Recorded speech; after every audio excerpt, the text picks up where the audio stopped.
Hey, peace, love, and blessings, fam. Look, man, there's a lot going on in America today, and I've been pressed on this point mainly because there's so many individuals that I saw as brothers, that I still see as brothers, that I see have a disconnect with reality.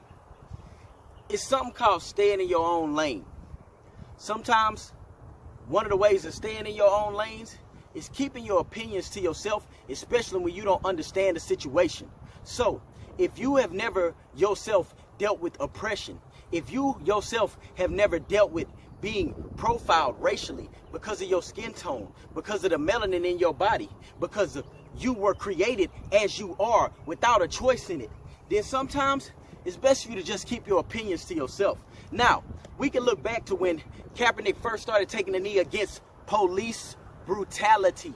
It had nothing to do with the flag. Now, we know that's connected to a lot of racism in America too, but we're not focusing on that point right now.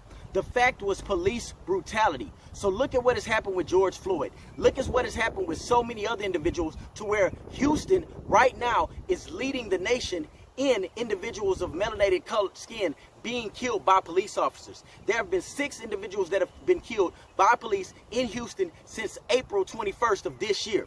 So, if you don't understand or know something, then how can you even speak on it? Because your perception is going to be distorted. Now, this is coming from a place of an individual who has dealt with these types of things. So, for those that call themselves Christian, let's present a situation. You remember Job, right? Job was supposed to be a wealthy man. Now, what many don't know is when you look in the Book of Kings or the Chronicles of Kings, Job is on that list. His name is Jobab. He was a very, very, very wealthy individual to the likes that many would not be able to understand. So you remember when he lost everything, right? 3 of his friends came over there.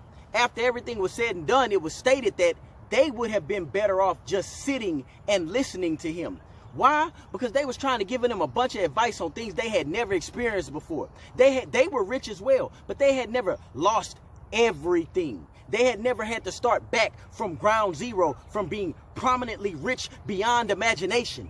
So, in many cases, if you don't know what's going on, sometimes just be by your brother and pat him on the back.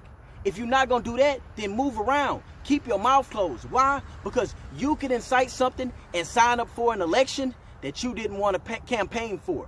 Why? Because now you're speaking on something and putting yourself in a lane that you're not familiar with, 1, that you're not ready to take on, 2, and that you might actually be part of the problem in. I'll give you another story from the Quran. There was a story about Moses and Qadir.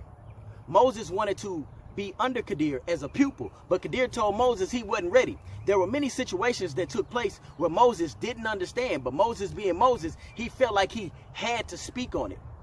The 3 situations: 1, Qadir had destroyed a boat. Moses was looking like, hey, these dudes is trying to go feed their family. Why would you do that? Qadir told him, hey, just be still. Keep your opinion to yourself because you don't understand.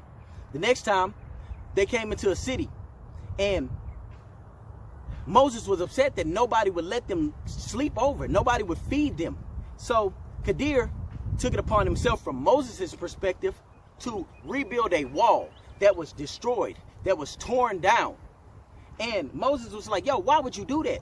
We could have used that money to find some lodging. We could have used that money to get food. What sense does that make? And Qadir was like, I told you, one more time, don't speak on what you don't know of because you have no understanding.